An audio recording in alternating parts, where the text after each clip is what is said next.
Застојот во реформските процеси стана проблем за кој што почнаа да говорат и соработниците на премиерот Зоран Заев. На почетокот на оваа недела, професорот Петар Атанасов поднесе оставка од позицијата заменик министер за образование, за сега да најави повлекување од Централниот одбор на владеачката СДСМ.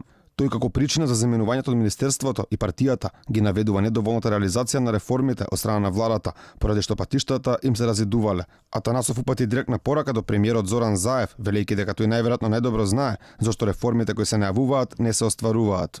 За жал, моите очекување дека преку политичкиот ангажман во изминатите 6 години ќе влијаам во насока на реално подобрување на состојбите во општеството, особено во образованието и несебичното вложување за таа цел не се остварија. Се чини дека иако декларативно сите говорат дека се залагаме да ги задржиме младите во државата, без вистинска реформа и поквалитетно образование како и можност за поголем просперитет за младите, тоа нема да се случува. Контра најавите дека и покри смената од Министерското место во финансии, Драган Тевдовски ќе остане советник, тој сепак ја напушта владата и министерството и се враќа на економскиот факултет, каде што беше професор пред министерската функција.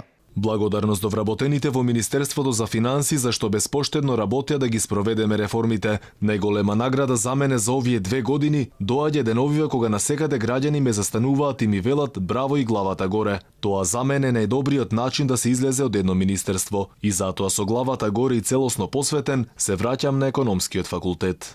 Реформите кои треба да се реализираат се услови за напредокот на Македонија во евроинтеграциите. Законот за јавно обвинителство е еден од главните услови за добивање датум за старт на преговори за членство во ЕУ, а францускиот амбасадор спомена уште неколку проблеми, меѓу кои како најголем ја стави корупцијата.